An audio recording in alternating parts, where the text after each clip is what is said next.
Puji Tuhan, selamat sore Bapak Ibu Saudara sekalian. Shalom. Salam sejahtera untuk kita semua. Sangat bersuka cita hari ini kita bisa kembali berkumpul di tempat ini. Kita untuk beribadah kepada Tuhan. Dan terlebih dari itu kita terus belajar tentang kebenaran firman Tuhan. Supaya semakin banyak kita mengerti dan semakin juga kita bertumbuh di dalam kebenaran. Hari ini kita akan segera masuk dalam ibadah kita. Kita mengangkat satu pujian, Aku hendak bersyukur kepada Tuhan.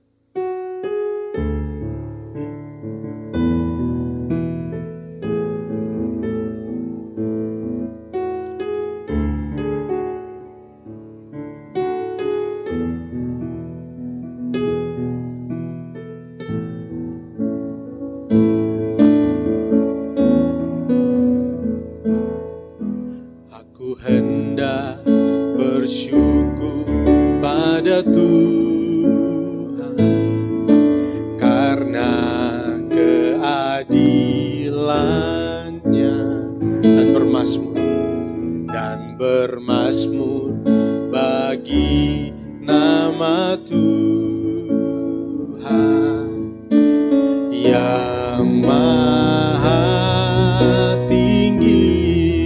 Ya Tuhan, ya Tuhan, Tuhan kami, betapa mulianya nama-Mu, Tuhan kami, dimuliakan atas lagi aku hendak bersyukur. Aku hendak bersyukur pada Tuhan karena keadilannya dan bermazmur bagi nama Tuhan yang maha tinggi. Ya Tuhan, Tuhan kami, betapa mulianya nama-Mu, Tuhan kami, dimuliakan atas seluruh bumi. Ya Tuhan, Tuhan kami, betapa mulianya nama-Mu, Tuhan kami, dimuliakan atas seluruh bumi. Sekali lagi ya Tuhan, ya Tuhan, Tuhan kami, betapa mulianya nama-Mu, Tuhan kami, dimuliakan atas seluruh bumi, dimuliakan atas seluruh bumi. Kita satukan hati, kita berdoa. Terima kasih ya Bapa kami yang bertata dalam kerajaan surga. Kami sungguh sangat bersyukur sebab Engkau Tuhan yang telah menyertai kami sampai pada saat ini. Dan terima kasih untuk kesempatan yang Kau berikan kepada kami. Sehingga di saat ini ya Tuhan, kami bisa bersama-sama bersekutu di tempat ini untuk beribadah kepada-Mu Tuhan. Sebelumnya itu ya Tuhan, kami mohon Engkau Tuhan untuk menyucikan, menguduskan setiap kami. mengurapi setiap kami supaya kami layak untuk beribadah kepadamu ya Bapa. Terima kasih Tuhan, terima kasih. Engkau juga menyertai rekan-rekan kami yang mungkin masih dalam perjalanan, masih dalam persiapan menuju tempat ini.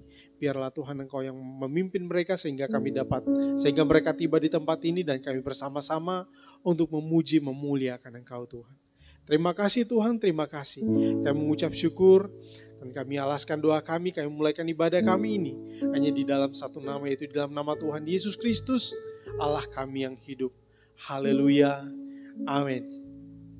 Si Tuhan, Bapak Ibu, seberapa kita yang sudah hadir pada saat ini, ya mungkin jumlah kita tidak terlalu banyak, tapi apapun itu kita tetap bersyukur kepada Tuhan, sebab bukan jumlah yang Tuhan lihat, tetapi kesungguhan hati kita, kerinduan hati kita untuk beribadah kepada Tuhan, bersekutu dengan Tuhan, itu yang diinginkan oleh Tuhan. Kita akan memuji Tuhan sekali lagi, kita angkat satu pujian. Kasih Allahku sungguh telah terbukti.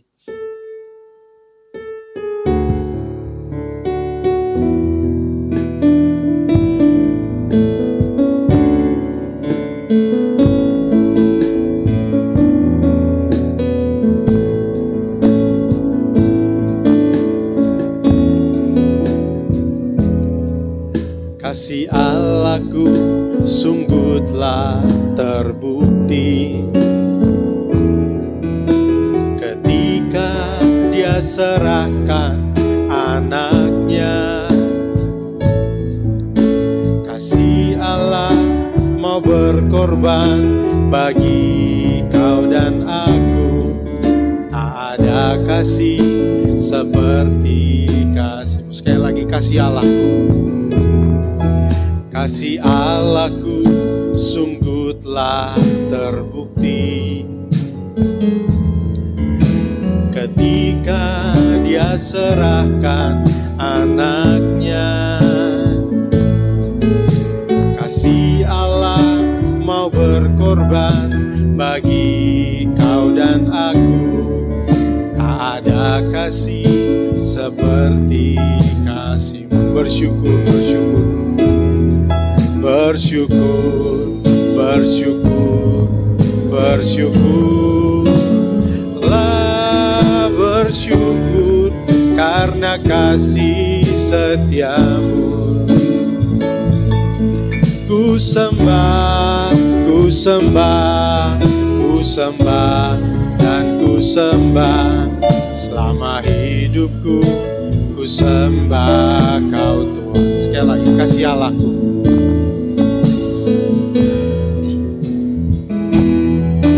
Kasih Allahku sungguh telah terbukti ketika Dia serahkan anaknya. Kasih Allah mau berkorban bagi kau dan aku. Tak ada kasih seperti kasih. Bersyukur, bersyukur. Bersyukur, bersyukur, bersyukurlah, bersyukur karena kasih setia-Mu. Ku sembah, ku sembah, ku sembah dan ku sembah selama hidupku. Ku sembah Kau Tuhan. Bersyukur, bersyukur, bersyukur, bersyukurlah, bersyukur karena kasih setia-Mu. Ku sembah, ku sembah, ku sembah dan ku sembah selama hidupku. Ku sembah Kau Tuhan. Sekali lagi, bersyukur. Bersyukur, bersyukur, bersyukurlah, bersyukur karena kasih setia-Mu. Ku sembah, ku sembah, ku sembah dan ku sembah selama hidupku. Ku sembah Kau Tuhan. Selama hidupku, selama hidupku, ku sembah Kau Tuhan. Selama hidupku, selama hidupku, ku sembah Kau Tuhan. Amin. Bapak Ibu ya, biarlah selama kehidupan kita, selama kita masih diberikan kesempatan Tuhan untuk hidup, biarlah kehidupan kita menjadi pribadi-pribadi yang senantiasa menyembah dan selalu bersyukur kepada Tuhan. Kita akan segera masuk dalam pemberitaan firman Tuhan. Kita mengangkat satu pujian, Aku Mengasihi Engkau Yesus.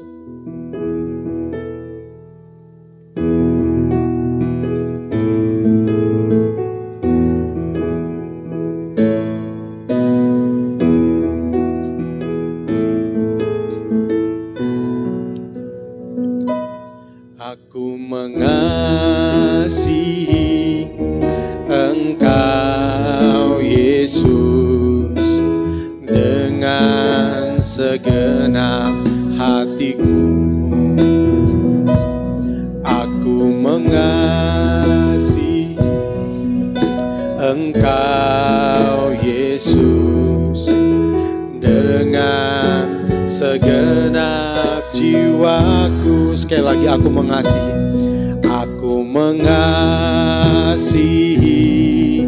Engkau Yesus dengan segenap hatiku. Aku mengasihi Engkau Yesus dengan segenap jiwaku. Ku renungkan firman, ku renungkan firman-Mu siang dan malam. Ku pegang perintah-Mu dan ku lakukan. Engkau tahu ya Tuhan, tujuan hidupku hanyalah untuk menyenangkan hati-Mu. Sekali lagi, aku mengasihi. Aku mengasihi Engkau Yesus dengan segenap hatiku. Aku mengasihi Engkau Yesus dengan segenap jiwaku. Ku renungkan firman-Mu, ku renungkan firman-Mu siang dan malam. Ku pegang perintah-Mu dan ku lakukan. Engkau tahu ya Tuhan, tujuan hidupku hanyalah untuk menyenangkan hati-Mu. Kau pegang firman-Mu, renungkan firman-Mu siang dan malam. Ku pegang perintah-Mu dan ku lakukan. Engkau tahu ya Tuhan, tujuan hidupku hanyalah untuk menyenangkan hati-Mu.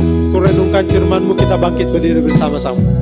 Kan firman-Mu siang dan malam. Ku pegang perintah-Mu dan ku lakukan.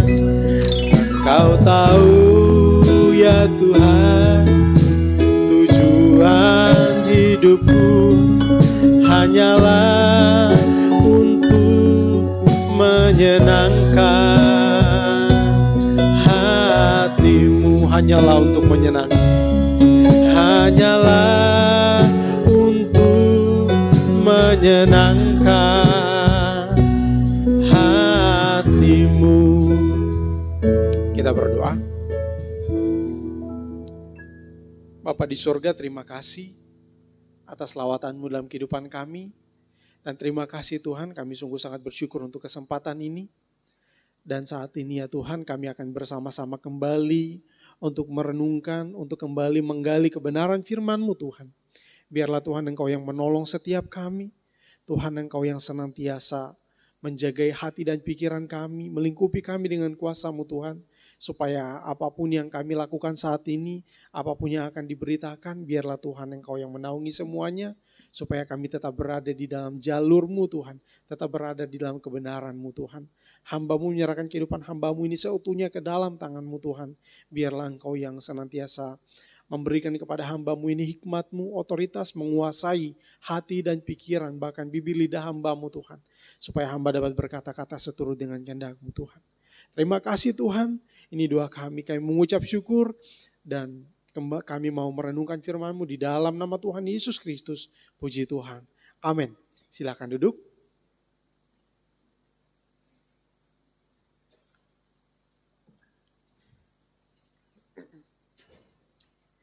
Sekali lagi, shalom. Ya, salam sejahtera. Saya melihat wajah-wajah yang sukacita, memberikan semangat ya Bapak Ibu ya. Dan ini suatu hal yang luar biasa bagi kita semua. Bukan karena kita datang berkumpul lihat satu sama lain, tetapi karena kita dilawat oleh firman Tuhan, kita dilawat oleh Tuhan di dalam ibadah, baik melalui pujian maupun di dalam kebenaran firman Tuhan.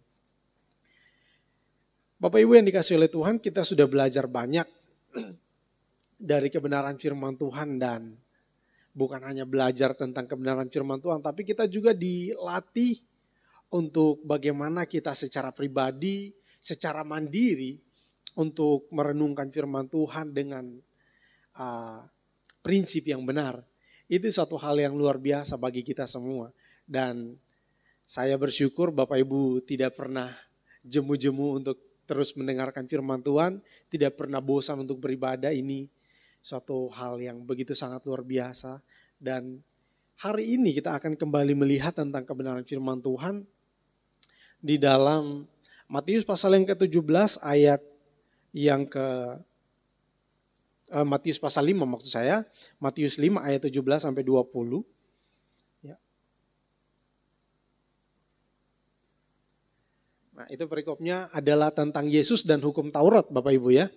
Di beberapa minggu, 2 minggu yang sudah lewat, 2 minggu lalu dan minggu yang kemarin, maksudnya pas di ibadah PA hari Rebu, kita sudah belajar banyak, kita sudah menggali banyak. Seperti apa sih sebenarnya hukum Taurat itu? Dan sebenarnya apa sih tujuan dari hukum Taurat itu? Kita sudah belajar banyak sekali. Dan sangat luar biasa dipaparkan oleh Saudara Daud, dan kita belajar banyak, kita melihat hal-hal yang begitu sangat luar biasa. Dan di sini kita melihat bahwa tidak ada sesuatu yang Tuhan ingin untuk kita lakukan, dan sesuatu itu sifatnya hanya satu hal yang biasa-biasa saja.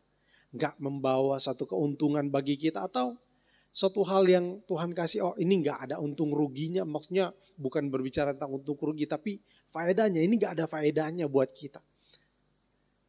Di sini kita melihat bahwa di dalam firman Tuhan, setiap hal yang difirmankan oleh Tuhan yang kita pelajari dari Alkitab, tidak ada yang sia-sia. Semuanya itu sangat berguna bagi kita. Kalau hal itu di dalam firman Tuhan, di dalam Alkitab dicatat tentang suatu hal yang buruk, di sana kita belajar supaya kita jangan menjadi buruk seperti itu. Tetapi dari hal yang buruk itu kita belajar supaya bagaimana kita itu menjadi pribadi yang baik, ya, yang berkenan. Kalau ada hal yang buruk yang dinyatakan dalam firman Tuhan, itu berarti hal itu sengaja dinyatakan oleh Tuhan, bahwa Tuhan itu sebenarnya tidak suka dengan hal-hal yang buruk, ya. Dan ada hal yang baik dinyatakan oleh Tuhan. Tuhan senang dengan hal yang demikian, hal-hal yang baik. Nah, kali ini kita akan melihat dari kebenaran firman Tuhan tentang Yesus dan hukum Taurat ini. Saya akan bacakan dulu Bapak Ibu ya.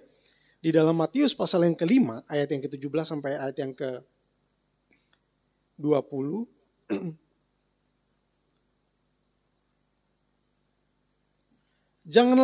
Janganlah kamu menyangka bahwa aku datang untuk meniadakan hukum Taurat dan atau kitab para nabi. Aku datang bukan untuk meniadakannya, melainkan untuk menggenapinya. Karena itu, aku berkata kepadamu, sesungguhnya selama belum lenyap langit dan bumi ini, satu iota atau satu titik pun tidak akan ditiadakan dari hukum Taurat sebelum semuanya terjadi. Karena itu, siapa yang meniadakan salah satu dari perintah hukum Taurat, sekalipun yang paling kecil, dan mengajarkannya demikian kepada orang lain, ia akan menduduki tempat yang paling rendah dalam kerajaan sorga. Tetapi siapa yang melakukan dan mengajarkan segala perintah-perintah hukum Taurat, ia akan menduduki tempat yang tinggi dalam kerajaan sorga. Maka aku berkata kepadamu, jika hidup keagamaanmu tidak lebih benar daripada hidup keagamaan ahli-ahli Taurat dan orang-orang Farisi, sesungguhnya kamu tidak akan masuk ke dalam kerajaan sorga. Ya. Ini suatu hal yang begitu sangat luar biasa, Bapak Ibu. Kalau kita lihat di sini,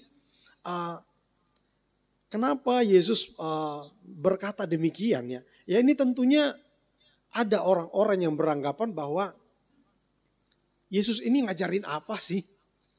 Kok beda? Dia ini katanya orang Yahudi. Dia ini katanya orang yang belajar banyak tentang Taurat. Tapi kok ajarannya ini bukan dari Taurat. Sehingga banyak orang-orang yang berpikir bahwa Yesus ini bawa satu pengajaran yang lain. Bukan dari hukum Taurat. Ini hal yang bagus. Berarti kita nggak perlu susah-susah untuk melakukan hukum Taurat yang begitu syarat dengan aturan. Kita nggak perlu repot-repot melakukan itu. Ini yang lebih baik. Tapi ada orang-orang sebagian mengatakan bahwa itu sesat. Itu nggak sesuai dengan hukum Taurat. Nah, kali ini kita akan melihat Bapak Ibu ya. Sebenarnya kali ini saya akan mengajak kita untuk melihat dari sudut pandang yang berbeda. Nah, kalau beberapa minggu yang lalu sudah dipaparkan begitu banyak tentang hukum Taurat ini, tapi kita akan lihat, saya akan mengajak kita untuk melihat tentang hukum Taurat ini sebenarnya seperti apa sih. Nah, dengan pertanyaan ini, Bapak mungkin, bagaimana sih? Apa jadinya jika hidup tanpa hukum atau dalam sebuah negara tidak punya aturan? Kira-kira apa yang terjadi ya? Saya akan membacakan satu ayat di dalam kitab Hakim-Hakim, pasal yang ke-17.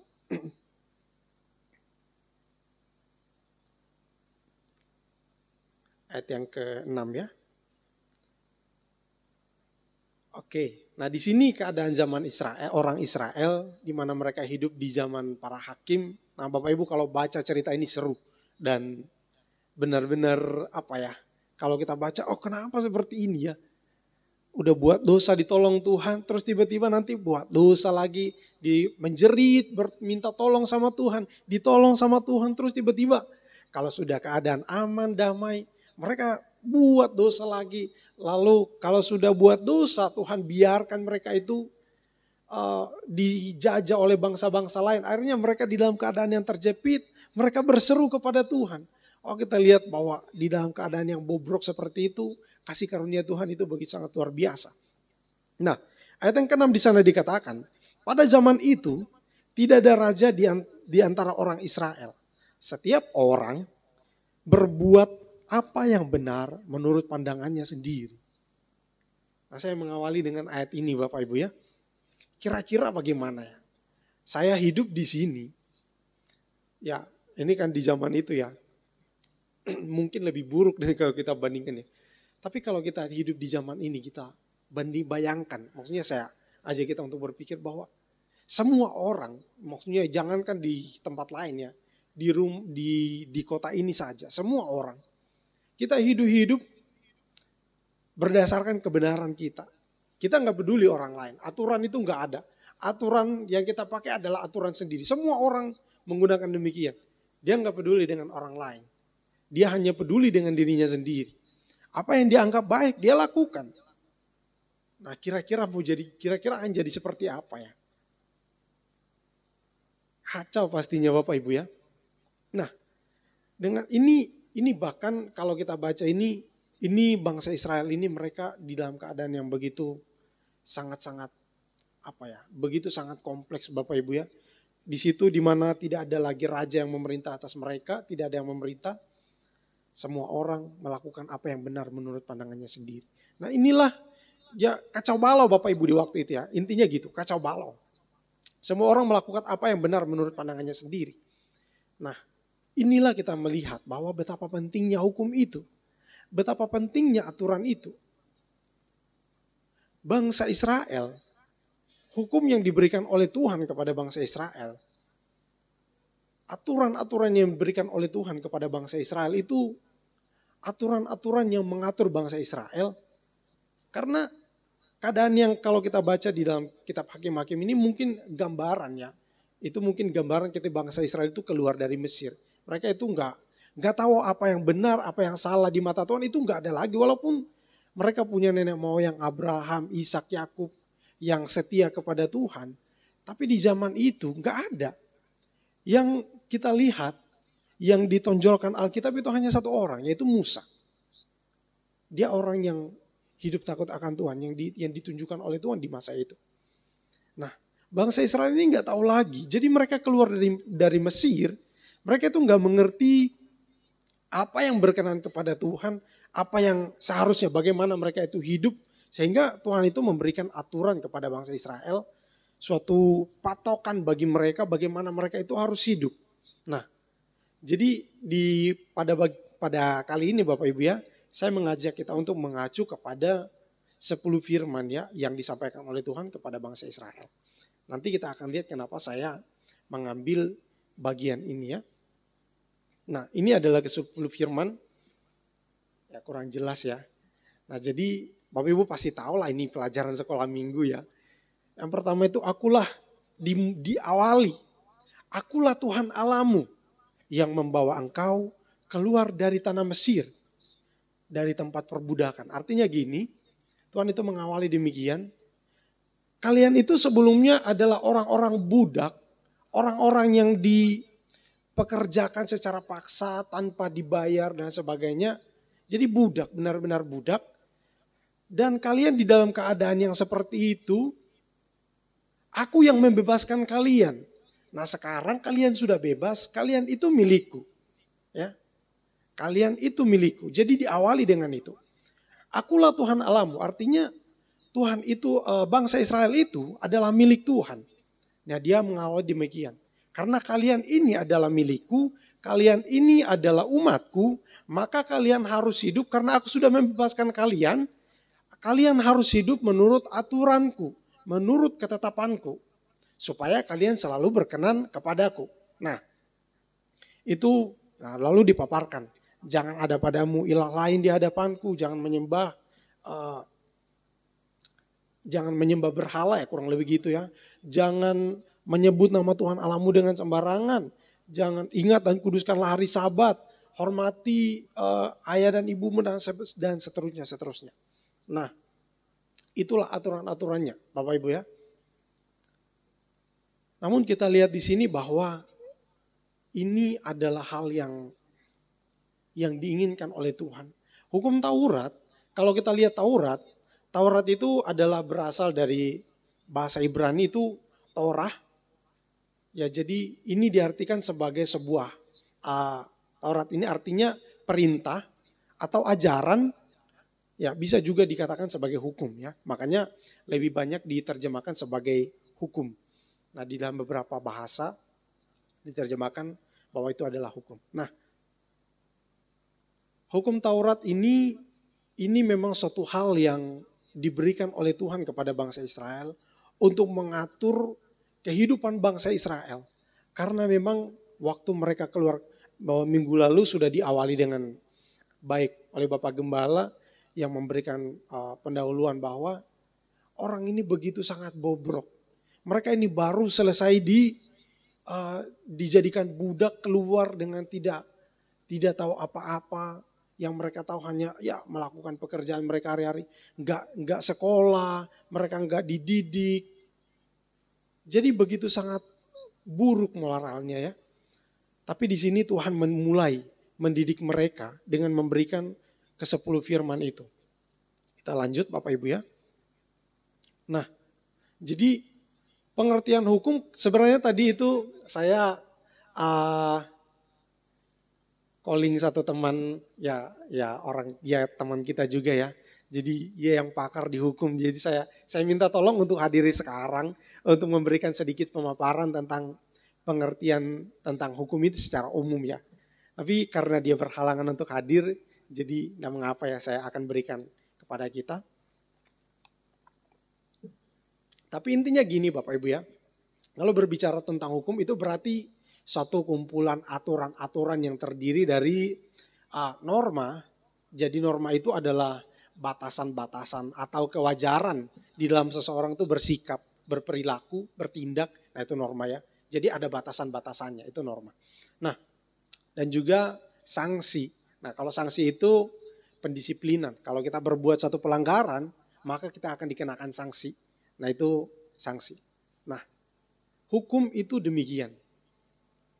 Kalau kita melihat dengan bangsa Israel di dalam hukum Taurat, jadi dalam kehidupan bangsa Israel pada waktu mereka itu menjalani kehidupan mereka, mulai dari keluar dari tanah Mesir, itu sudah mulai kelihatan. Sudah mulai mereka itu bahkan di dalam perjalanan mereka, kalau salah pasti langsung ditegur oleh Tuhan. Kalau salah mereka itu gini, ini tidak boleh, itu tidak boleh. Bahkan sanksinya itu bisa berakibat kepada mereka itu bisa dirajam batu. Pokoknya bisa sampai kepada hukuman mati. Nah itu sanksinya. Kalau mereka itu melanggar perintah Tuhan. Kalau Tuhan bilang tumpas ini, tumpas dia harus dihabiskan. Ketika itu, terima kasih. Kalau Tuhan bilang satu ketika Tuhan itu berfirman kepada Tuhan itu menyuruh bangsa Israel untuk mereka itu berperang di satu tempat dan kota itu adalah kota yang kecil tapi mereka kalah. Tapi karena ada seseorang yang melanggar perintah Tuhan. Nah akhirnya itu berujungnya seperti itu. Akhirnya orang itu dihukum mati. Nah itu sanksinya. Nah dalam kehidupan kita juga bahkan di dalam bangsa Indonesia ini. Ketika kita melakukan suatu hal yang bertentangan dengan hukum. Kita pasti akan dikenakan sanksi. Dan juga bukan hanya itu, di dalam kita bersikap, jangan berkata kasar, jangan kita itu melakukan sesuatu yang tidak sopan kepada orang lain, jangan mengambil barang orang lain, walaupun kita itu suka akan barang itu, jangan kita mengambil, itu karena bukan hak kita. Nah semuanya diatur, nah itulah hukum. Nah ini yang diberikan oleh Tuhan kepada bangsa Israel. Jadi semuanya diatur, bukan hukum itu bukan untuk membuat bangsa Israel itu menjadi lebih buruk, bukan. Tapi justru membuat bangsa Israel itu supaya mereka itu menjadi lebih baik. Nah kita lanjut Bapak Ibu. Nah pada dasarnya hukum itu dibuat bukan untuk menghukum Bapak Ibu ya. Jadi saya punya hukum misalnya ini hukum kira-kira. Untuk tujuannya hukum ini adalah untuk mencari-cari orang yang salah gini lalu dihukum. Bukan demikian. Tapi hukum ini supaya mengatur, mengatur atau menertibkan, menjaga keseimbangan atau keadilan supaya semuanya itu berjalan kondusif, ya, supaya semuanya itu harmonis. Nah, itu hukum. Jadi bukan hukum itu kalau kita salah artikan, misalnya kita itu bertindak kita sebagai seorang penegak hukum, lalu kita sengaja cari-cari, ya bukan seperti itu Bapak Ibu ya. Tetapi hukum itu sendiri nanti misalnya kalau ada yang salah, nanti dia pasti akan kena sendiri. Jadi bukan tujuannya bukan untuk menghukum, tetapi untuk menertibkan, untuk membawa sesuatu yang baik. Kalau orang itu menyalahartikan tentang hukum, maka di sana akan banyak penghakiman, orang saling tuduh menuduh, orang saling hakim menghakimi. Nah itu orang memahami bahwa hukum itu untuk menghukum. Nah kira-kira demikian. Nah kalau kita memahami dengan benar bahwa hukum itu adalah untuk mengatur, menertibkan kita dalam kehidupan kita. Ya firman Tuhan itulah hukum bagi kita. Untuk mengatur kehidupan kita. Menjaga kehidupan kita supaya tetap teratur, tertib di dalam berperilaku, tertib di dalam bersikap, tertib di dalam melakukan segala aktivitas kita, di dalam kita berusaha sebagai pengusaha dalam pekerjaan kita, tertib, semuanya baik. Dia tetap ada keseimbangan, adil di dalam memperlakukan segala sesuatu, tidak memberatkan seseorang, lalu untuk keuntungan kita sendiri, tidak demikian. Tapi kalau kita bersungguh-sungguh untuk memahami bahwa hukum itu memang untuk membuat segala sesuatu baik, maka kita akan menjadi orang yang baik. Nah, tadi kan di Matius pasal yang pasal yang ke-5 ayat yang ke-17 tadi, di sana dikatakan bahwa maafkan ya Bapak Ibu ya. Jadi aku datang bukan untuk meniadakan hukum Taurat atau ajaran para nabi, melainkan untuk menggenapinya. Jadi di situ juga disinggung tentang ajaran para nabi. Kalau kita lihat Bapak Ibu ya, ajaran nabi-nabi itu sebenarnya patokannya itu adalah hukum Taurat. Apa yang diajarkan oleh nabi-nabi itu semuanya merupakan jabaran dari ke-10 firman tadi. Misalnya, jangan membunuh, jangan bersaksi dusta, kasihilah Tuhan Allahmu. Dan itu yang bolak-balik itu diajarkan oleh para nabi. Itu hanya merupakan jabaran. Tentang misalnya ingatlah dan kuduskanlah hari Sabat. Tapi bangsa Israel bolak-balik mengabaikan hal itu. Sehingga kalau kita lihat sering sekali bangsa Israel itu dihukum karena mereka itu mengabaikan 10 perintah tersebut. Jadi walaupun banyak kalau kita baca mulai dari Kejadian sampai Wahyu, maafkan, dari Kejadian sampai Maleaki, lebih tepatnya mulai dari kitab para nabi ya, itu tentang ajaran-ajaran, jangan begini, hidupmu harus begini, firman Tuhan datang kepadaku, kamu harus hidup begini. Itu semuanya pasti bertolak dari ke-10 perintah itu. Ya. Jadi Bapak Ibu, kalau kita lihat tentang ajaran-ajaran nabi-nabi itu, semuanya adalah jabaran dari ke-10 firman itu. Bahkan sampai kepada ahli-ahli Taurat, orang Farisi, mereka juga pun demikian. Sehingga mereka membukukan apa yang sudah mereka tafsirkan dari ajaran-ajaran tersebut. Jadi mereka buat dalam satu buku sehingga itu juga dipakai bagi mereka untuk mengatur kehidupan mereka. Sangat rumit Bapak Ibu ya, sangat rumit. Semuanya diatur. Kalau beberapa waktu lalu juga Saudara Daud juga sudah menyatakan bahwa begitu sangat rumit. Rumitnya itu sampai orang-orang itu begitu sudah, aduh ini gak mungkin saya bisa masuk surga. Ini aturan ini begitu sangat susah. Gak mungkin saya bisa masuk surga, saya gak mungkin lolos melakukan ini. Nah itulah yang terjadi di zaman itu. Jadi hukum Taurat itu bertujuan untuk mengatur, namun kadang-kadang itu kalau kita beberapa orang-orang Farisi mereka yang berkompeten di itu, akhirnya mereka membuat jabaran-jabaran yang begitu sangat luas sampai segala sesuatu diatur begini, jalan gini. Itu memberatkan sekali.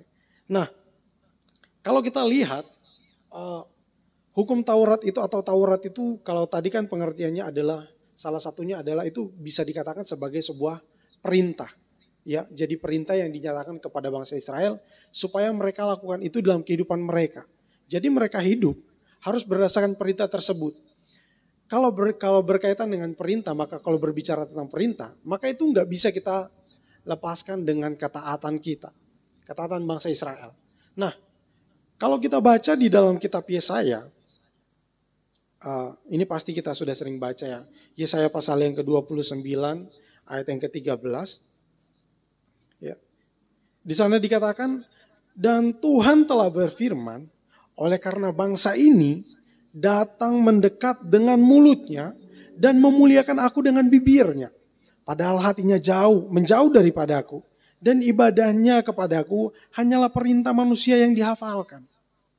Nah inilah yang terjadi Bapak Ibu ya. Kalau kita lihat tentang ketaatan bangsa Israel, mereka itu hanya berfokus kepada dirinya sendiri, bukan kepada Tuhan.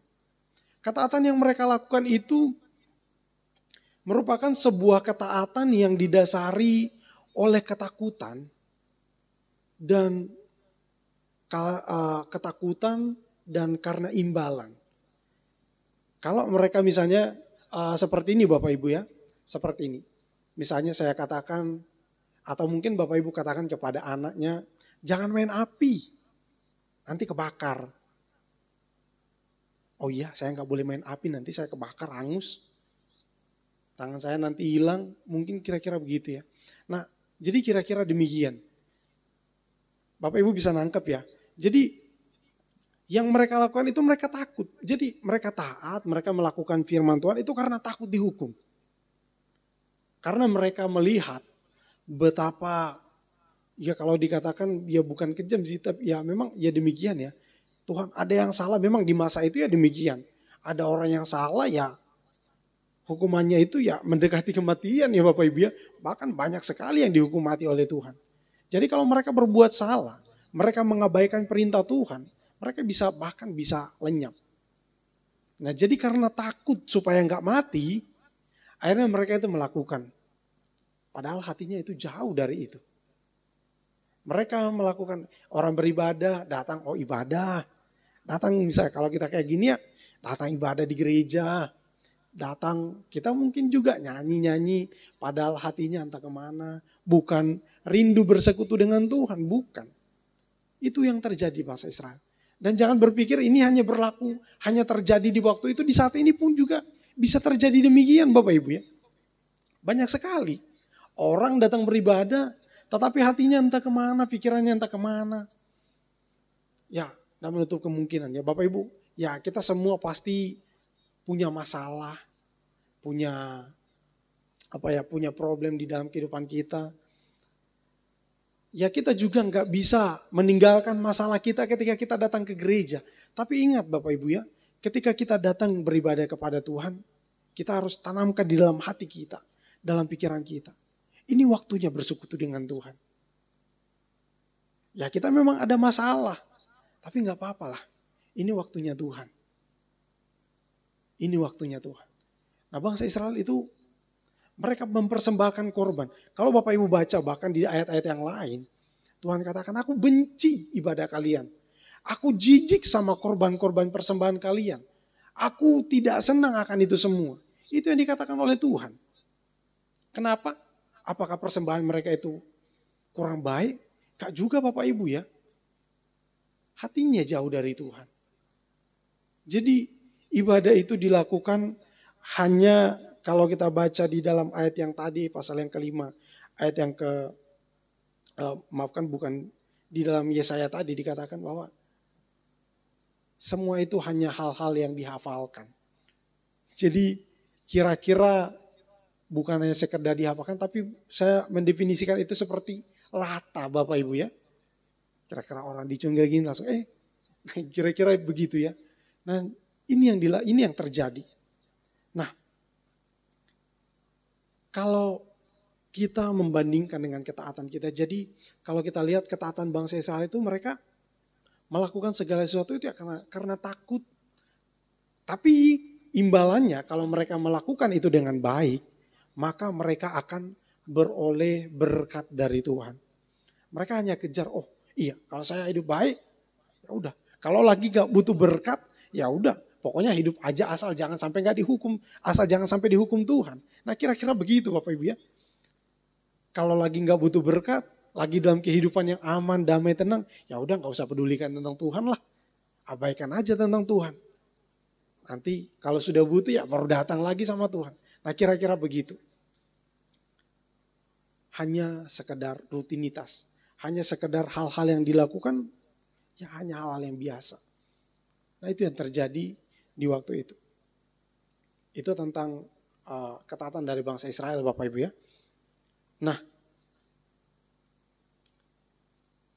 kalau kita lihat tentang ketaatan bangsa Israel itu, maka kita akan menemukan bukan hanya bangsa Israel. Tapi di sini kita lihat karena dalam firman Tuhan yang dicatat tentang bangsa Israel, ya kita kembali mengacu kepada perjanjian lama. Bahkan untuk kita saat ini, bahkan sampai kapanpun, tidak ada satupun orang yang bisa melakukan hukum Taurat itu dengan sempurna. Tidak ada. Satu manusia pun di dunia ini sebaik apapun dia, Tidak ada yang pernah bisa melakukan hukum Taurat itu dengan sempurna. Nah, kenapa? Ya kalau kita baca di dalam kisah bangsa Israel, ya mereka itu awalnya mereka takut, tapi lama-kelamaan ya akhirnya mereka anggap hal itu hal yang biasa. Kalau kita baca juga bahkan di dalam Daud di dalam Mazmurnya dia mengatakan bahwa Tuhan, aku ini kecewa. Kenapa orang fasik itu bisa hidup berdampingan dengan orang benar? Bahkan orang fasik itu kehidupannya lebih baik dari orang benar. Jadi Daud itu cemburu terhadap orang fasik. Ya. Orang fasik kok kelihatannya baik-baik. Jadi lama-kelamaan hal itu akan terlihat biasa. Jadi hukum itu mereka nggak lagi dihargai, nggak lagi mereka itu melakukannya. Kalau lagi ingat dilakukan, kalau lagi nggak ingat ya udah wes dilupakan. Nah itu yang terjadi. Terus juga ada juga yang orang-orang yang karena mau terlalu memperhatikan hukum itu, mereka melakukan tapi mereka akhirnya nggak sanggup. Jadi hukum itu merupakan suatu beban bagi mereka. Ya, mereka nggak sanggup melakukan hukum itu. Hukum itu merupakan suatu hal yang membebani. Jadi rasanya, wah, gak mungkin untuk bisa melakukan itu. Tapi itulah kenyataannya. Sehingga di sini kita lihat, belajar dari kehidupan bangsa Israel. Bahkan kita juga bisa melihat diri kita sendiri. Ya, bahkan kita juga lihat siapapun dia orang yang paling baik. Tidak ada satupun manusia yang sanggup hidup di dalam ketaatannya dengan sempurna terhadap firman Tuhan. Kalau ada satu orang saja yang bisa, mungkin Yesus nggak akan datang, Bapak Ibu ya. Tapi faktanya nggak ada. Karena itu, maka Yesus datang. Ya. Sehingga dikatakan di situ, jangan sangka ya. Kalau di dalam terjemahan yang lain, Bapak Ibu ya saya bacakan. Jangan menganggap bahwa aku datang untuk menghapuskan hukum Musa dan ajaran nabi-nabi. Aku datang bukan untuk menghapusnya, tetapi untuk menunjukkan arti yang sesungguhnya. Terjemahan yang begitu sangat baik Bapak Ibu ya. Jadi buat suatu pemahaman yang lebih kepada kita bahwa Tuhan Yesus itu datang untuk menunjukkan arti sesungguhnya dari hukum Taurat itu. Bagaimana sih caranya? Kalau kita lihat di dalam kehidupan Yesus dengan ketaatannya, dengan ketaatan apa yang diperintahkan oleh Allah, oleh Bapa, itu begitu sangat luar biasa. Hanya Yesus yang sanggup untuk melakukannya. Jadi di sini kita lihat bahwa memang banyak orang yang mencoba untuk hidup berkenan kepada Allah, untuk hidup supaya hidupnya itu terus menerus berkenan kepada Tuhan, menjaga hidupnya. Bahkan kalau kita baca, kalau Bapak Ibu belajar, mempelajari tentang kehidupan orang-orang Farisi, ahli-ahli Taurat, mereka orang yang benar-benar bertekun dalam kitab suci, menjaga hidupnya supaya tetap kudus. Kalau sudah dijelaskan oleh Daud bahwa ada orang yang bahkan sampai berjalan, ada tembok di depan dia nggak tahu, kalau ada perempuan di sampingnya dia jalan, kalau bisa matanya itu ditutup cuma bisa lihat jalan saja. Gak ada yang bisa. Masalahnya itu di sini Bapak Ibu ya, bukan di sini, di sini. Nah, hukum Taurat itu mereka kalau kita lihat bangsa Israel, kalau mereka melakukan apa yang benar, jadi mereka itu bertindak berdasarkan perbuatan mereka. Tapi Tuhan Yesus datang untuk melihat bahwa sebenarnya masalahnya itu di hati. Masalahnya itu ada di hati. Sebab itu Tuhan Yesus mengatakan bahwa kasihilah Tuhan Allahmu. Hukum yang paling utama dan yang terutama, kasihilah Tuhan, kasihilah sesamamu. Masalahnya itu, jadi di situ. Kalau kita mengasihi Tuhan dengan sungguh-sungguh, kalau kita juga mengasihi sesama manusia dengan sungguh-sungguh, maka semuanya akan baik. Nah intinya di situ Bapak Ibu ya. Jangan menganggap atau jangan kau menyangka bahwa aku datang untuk meniadakan hukum Taurat. Tetapi untuk menunjukkan arti yang sesungguhnya. Bukan hanya dari apa yang Yesus katakan. Bukan hanya dari apa yang Yesus ajarkan kepada orang-orang di zaman itu. Khususnya juga kepada murid-murid di waktu itu. Melainkan juga melainkan juga di dalam setiap perbuatannya. Di dalam setiap yang tindakan Yesus lakukan. Kalau kita lihat juga bahkan apa yang dinubuatkan oleh Tuhan, yang mungkin kita lihat bahwa semuanya yang dinubuatkan itu digenapi di dalam Yesus. Nah, itulah yang dikatakan oleh saudara Daud minggu lalu bahwa dia menjadikan semuanya itu menjadi utuh, menyempurnakan hukum Taurat itu. Apa yang belum kalau dikatakan apa satu iota pun tidak akan hilang kalau semuanya itu belum terjadi. Jadi Bapak Ibu yang dikasihi oleh Tuhan, ada orang-orang yang berpikir bahwa di waktu itu seperti tadi di awal saya katakan bahwa mungkin ada orang yang berpikir bahwa hal ini merupakan suatu hal yang ajaran Yesus ini ajaran yang baru. Kita nggak perlu repot-repot ikut hukum Taurat lah. Itu hukum yang terlalu repot. Semuanya diatur. Tapi Yesus bukan itu. Tapi justru ini saya datang untuk menggenapi itu semua. Ada juga yang mengatakan bahwa Yesus itu ajaran sesat yang dia bawa. Yesus bukan. Saya justru berlandaskan hukum itu saya mengajar ini semua. Nah, itu yang dikatakan oleh Yesus. Nah, dari ayat yang kita bacain di ayat yang ke-17 ini. Kita lanjut sedikit lagi Bapak Ibu ya.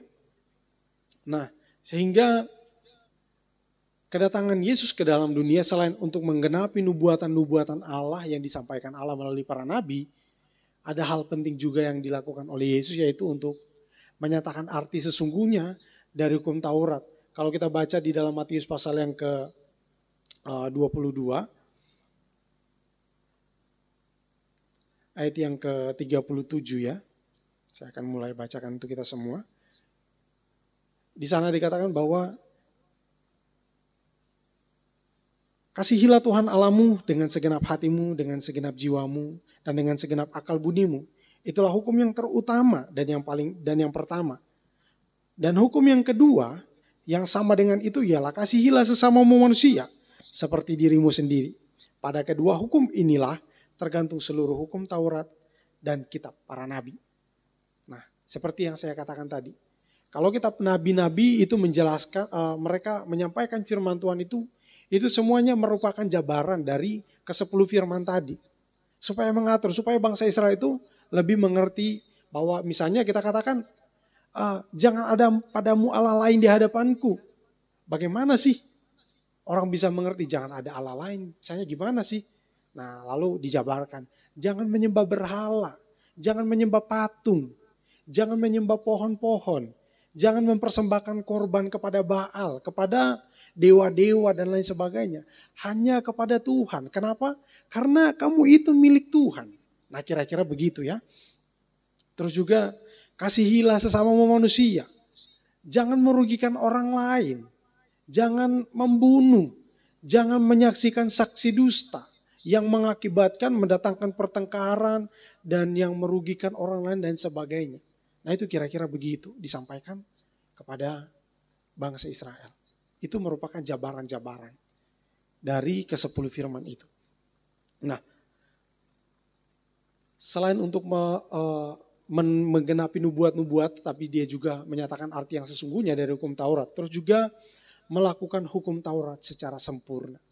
Karena tidak ada satupun orang yang bisa melakukan Taurat itu dengan sempurna. Nah, jadi dengan Yesus, di dalam Yesus, kalau orang itu percaya, sehingga kita tidak perlu misalnya, apakah kita menghilangkan hukum Taurat? Anda juga Bapak Ibu ya. Tapi di sini dikatakan Yesus itu melakukan hukum Taurat itu dengan sempurna. Kalau kita baca di dalam kitab Filipi pasal yang kedua, ayat yang ke-8, di sana dikatakan, ya, dalam keadaan sebagai manusia ia telah merendahkan dirinya dan taat sampai mati, bahkan mati di kayu salib. Ini berbicara tentang ketaatan. Taat kepada apa sih? Ya taat kepada firman Tuhan, kepada perintah Allah. Ya, bukan hanya, kalau dikatakan bukan hanya, dia taat karena Tuhan menyatakan dia itu harus mati dan sebagainya. Nah, itu adalah itu adalah bentuk ketaatan dia mati dan dia menyerahkan dirinya. Karena apa? Tidak ada satupun orang yang bisa melakukan hukum Taurat itu. Jadi di dalam Yesus, ketika kita percaya, kita semua dibenarkan. Kita semua bangsa Israel, bahkan mulai dari manusia pertama sampai kepada akhir dunia pun, semuanya dibenarkan karena percaya kepada Yesus. Ya. Ketika kita percaya kepada Yesus, maka kegagalan kita di dalam melakukan hukum Taurat itu semuanya akan hilang. Jadi kita nggak terfokus lagi kepada hukum Taurat, bukan hidup berdasarkan hukum Taurat hanya dinilai melalui tindakan, tetapi iman kepada Tuhan Yesus Kristus. Apapun yang kita lakukan, kita bisa saja gagal, kita bisa saja jatuh ke dalam dosa, tapi kita bangkit. Ya, jangan lagi hidup di dalam dosa. Kita tidak hidup di dalam dosa. Nah, itu yang dikatakan oleh firman Tuhan bahwa Yesus datang bukan hanya sekedar untuk menggenapi nabi-nabi yang difirmankan oleh nabi-nabi. Tadi katakan akan ada seorang anak darah yang mengandung seorang anak lalu akan menjadi penyelamat bagi manusia.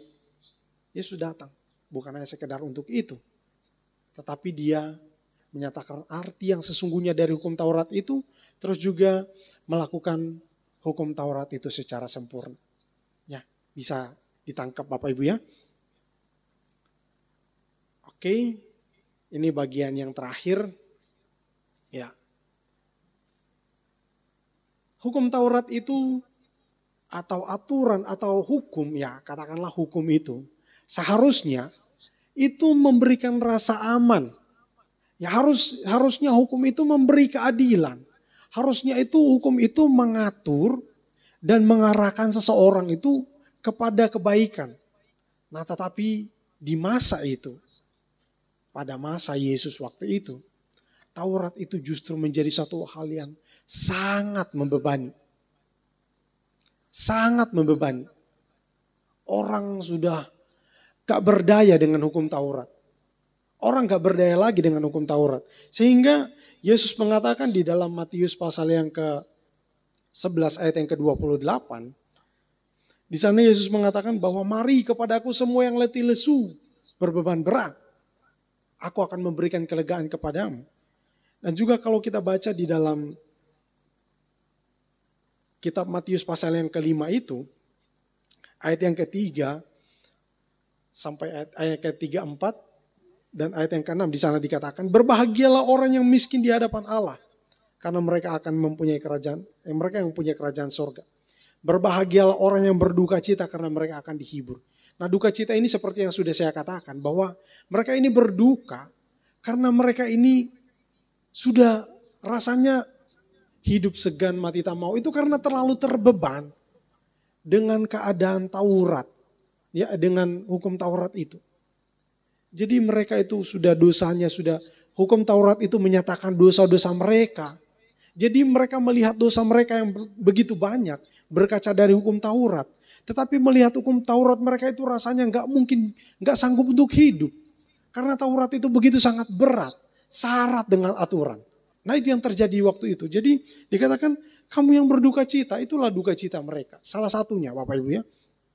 Terus juga di ayat yang ke-6 dikatakan, berbahagialah orang yang lapar dan haus.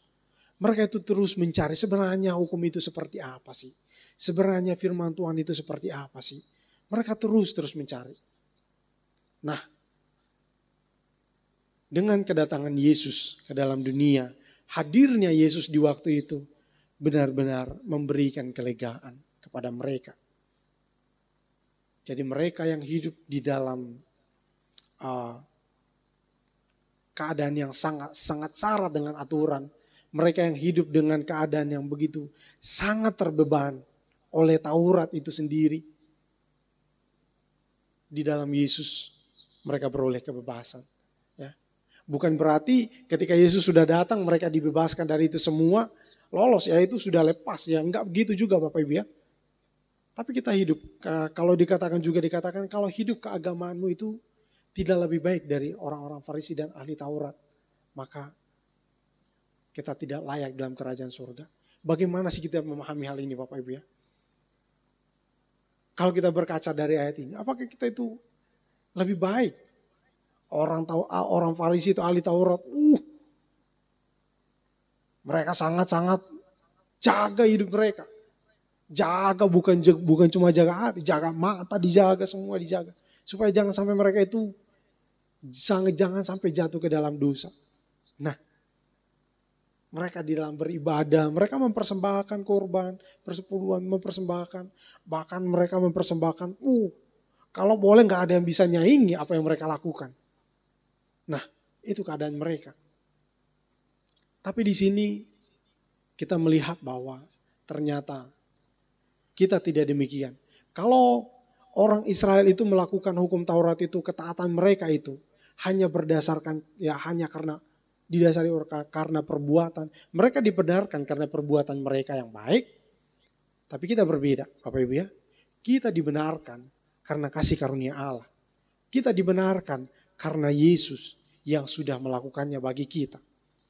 Sebab itu Bapak Ibu, kasih karunia yang telah dinyatakan oleh Allah kepada kita, jangan sampai kita sia-siakan itu semua. Amin Bapak Ibu ya. Jangan sampai kita, karena kita mengerti kita sudah dibenarkan oleh Tuhan, lalu kita hidup semena-mena, sesuka hati, seperti keadaan bangsa Israel di hakim-hakim, melakukan apa yang benar menurut pandangan kita, ibadah kita lakukan sesuka kita memuji Tuhan, kita datang beribadah tapi hati kita jauh dari Tuhan. Ya jangan seperti itu Bapak Ibu ya. Ketika kita beribadah, mari kita sungguh-sungguh beribadah. Ketika kita melakukan segala sesuatu, lakukanlah itu dengan benar, berdasarkan apa yang telah kita terima dari setiap firman yang telah kita terima di dalam setiap ibadah, baik itu yang kita renungkan secara pribadi.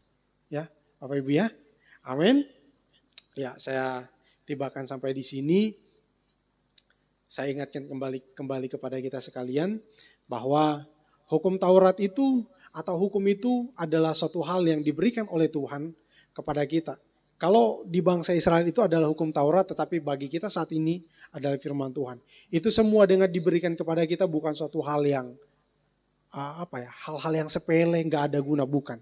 Tapi itu semuanya itu berguna bagi kita untuk mengatur kehidupan kita. Kalau kita taat Tuhan itu nggak rugi, nggak bertambah untung. Kalau kita nggak taat, itu Tuhan itu nggak rugi dengan kita, ya. Tapi itu membawa keuntungan bagi kita. Sebab itu jangan kita merasa penting, jangan kita merasa paling baik dan mengabaikan orang lain, jangan demikian. Tapi kita lakukan itu semua atas dasar karena kita itu mengerti bahwa kita atas semua telah dibenarkan oleh Tuhan melalui pengorbanan Kristus. Semuanya firman Tuhan itu, 10 hukum itu adalah untuk mengatur, untuk membuat kehidupan kita itu lebih baik. Amin. Tuhan Yesus memberkati kita semua. Kita memuji Tuhan. Kita angkat pujian yang di awal tadi ya. Aku hendak bersyukur kepada Tuhan.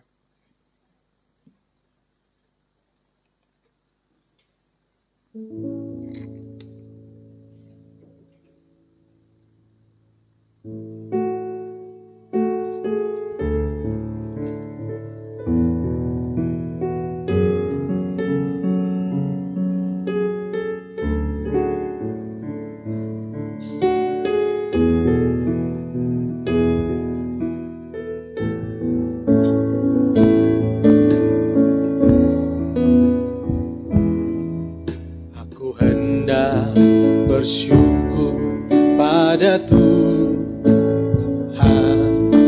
karena keadilan-Nya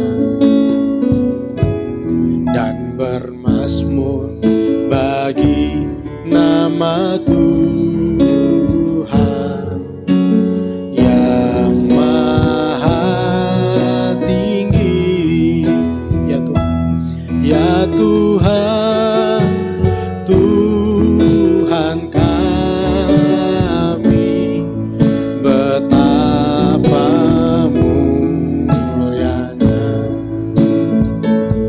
nama-Mu, Tuhan kami, dimuliakan atas seluruh bumi. Sekali lagi, aku hendak bersyukur pada Tuhan. Aku hendak bersyukur pada Tuhan karena keadilan-Nya dan bermazmur bagi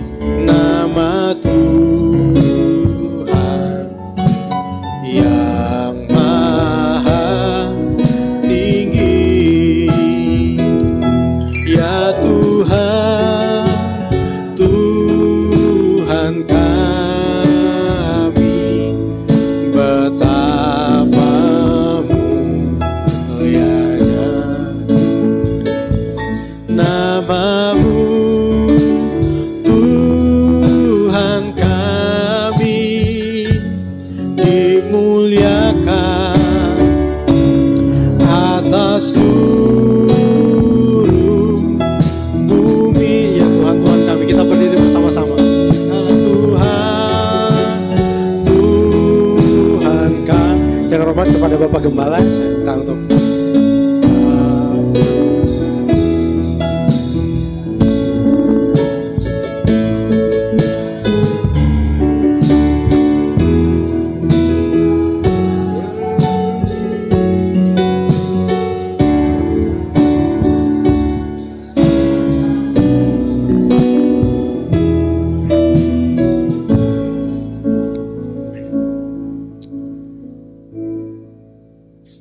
saya mohon waktu sebentar dan saya ingin supaya kita di dalam mendengarkan firman Tuhan lebih mantap gitu ya. Kita punya pegangan. Jadi di dalam Matius 5 ini kita mendengar bahwa pada ayat 17 mengatakan, jangan kamu menyangka bahwa aku ini datang untuk menghapuskan Taurat atau kitab para nabi. Aku bukan datang untuk meniadakan, melainkan untuk melaksanakan. Jadi melaksanakan di sini sebetulnya Tuhan Yesus mengambil bahagian di dalam hukum Taurat itu sendiri. Jadi dia mengambil bahagian bukan untuk meniadakan, tapi untuk memenuhi. Jadi dia menjalankan hukum Taurat itu bukan hanya menjalankan saja, tetapi sampai dia pun menjadi bagian dari Taurat itu. Jadi ini yang perlu dipahami, saudaraku. Oleh karena ayat itu ada hubungannya dengan Ibrani 10 ayat 1 mengatakan, di dalam hukum Taurat itu hanya bayangan, bukan suatu hakikat, tetapi suatu bayangan. Jadi satu permulaan yang diberikan oleh Tuhan kepada umat Israel. Di dalam hukum Taurat itu sendiri, antara 5 kitab yang diturunkan melalui Musa, yaitu Kejadian, Keluaran, Imamat, Bilangan, Ulangan, itu Pentateuch, itu 5 hukum Taurat, itu 5 buku hukum Taurat. Di dalamnya itu ada 10 hukum Allah.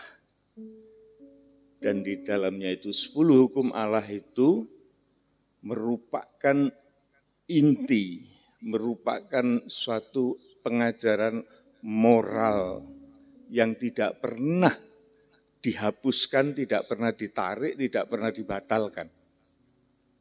Yang dibatalkan, yang dihapus untuk setelah Yesus menggenapi, maka segala ritual-ritual dan tradisi-tradisi itu yang sudah tidak berlaku lagi bagi kita, orang-orang yang percaya kepada Yesus Kristus, karena kita tidak perlu lagi melakukan sesuatu yang sifatnya itu seremonial, tetapi moral dari 10 hukum dari Taurat itu kekal untuk selama-lamanya.